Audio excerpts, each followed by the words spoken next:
Okay, so this was not, didn't plan on making this video, and I'm gonna try not to go into a rant here. I should preface this: I have not seen the Netflix show Emily in Paris. I have heard not the greatest things about it, but today came out that Netflix has renewed Emily in Paris for second season. Now, again, I'm sure everybody at that show is just lovely, okay? But, as someone who's a bit of a fan of other shows that Netflix canceled, some of them were renewed for a second season and then canceled anyway. We'll get into that later. Why is this the show? How is Emily the last one standing?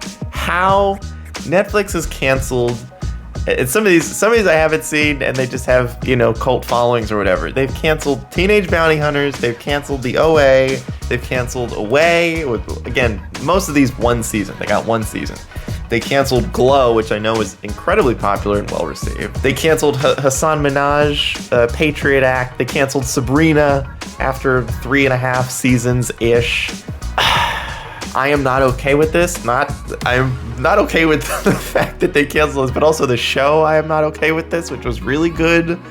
And again, one season was setting up for a second season. I think what makes this frustrating is that Netflix, when they canceled most of these shows, said that the reason for a lot of it was that it was just too difficult to film during COVID. And Emily in Paris, I'm pretty sure, again, haven't seen it, so I might be taking a wild guess here, maybe I'm wrong, takes place in Europe. There's a lockdown. There is a lockdown happening in Europe right now. How they made this announcement after the new lockdown guidelines were handed out.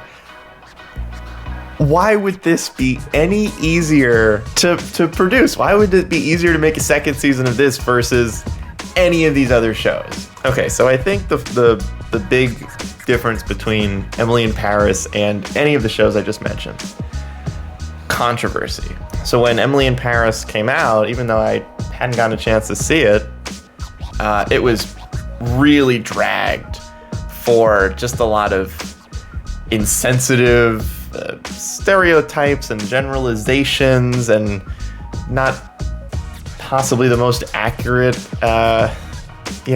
show, somewhat poking fun here and there. Netflix loves controversy. They know that most of the time brings in viewers.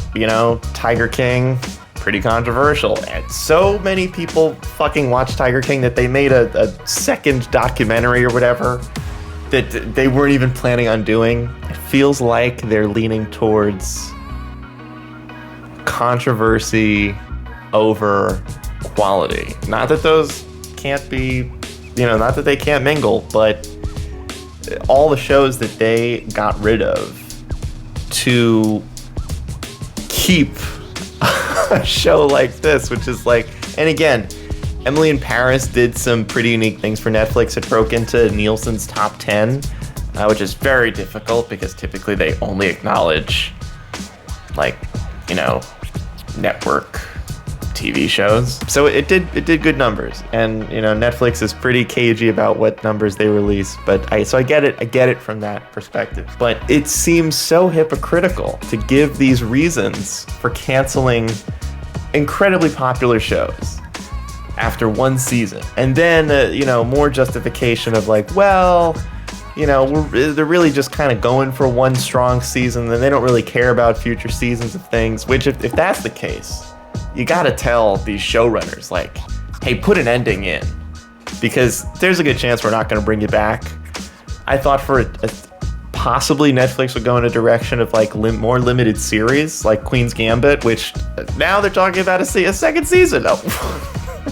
I don't know if that's to protect themselves, a limited series, but if it does well enough, they'll do a second season. But then you have shows that did well and got second seasons and then were canceled.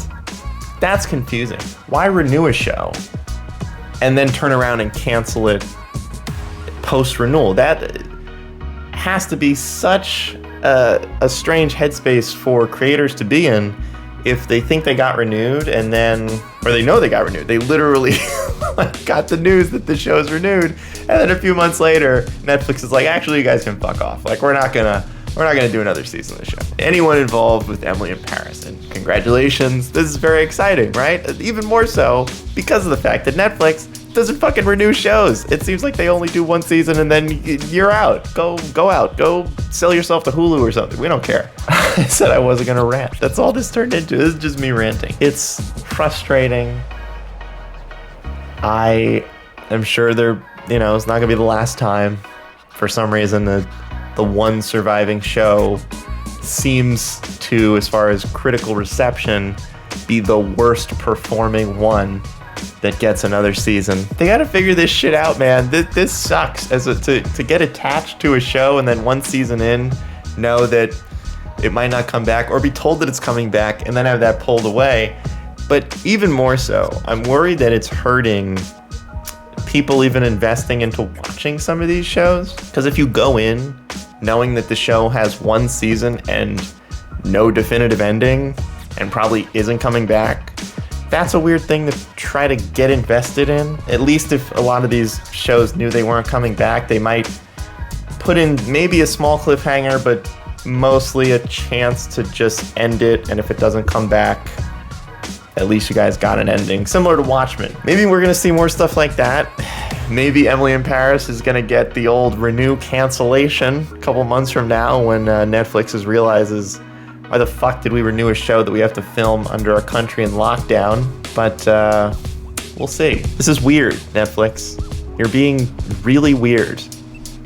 I don't like it. I would like for you to, I don't know, bring back all the shows that I liked watching. All right, nobody's gonna watch this video anyway. I know nobody fucking gives a shit what some guy on the internet thinks. This sucks. Not for Emily in Paris. Congratulations to everybody.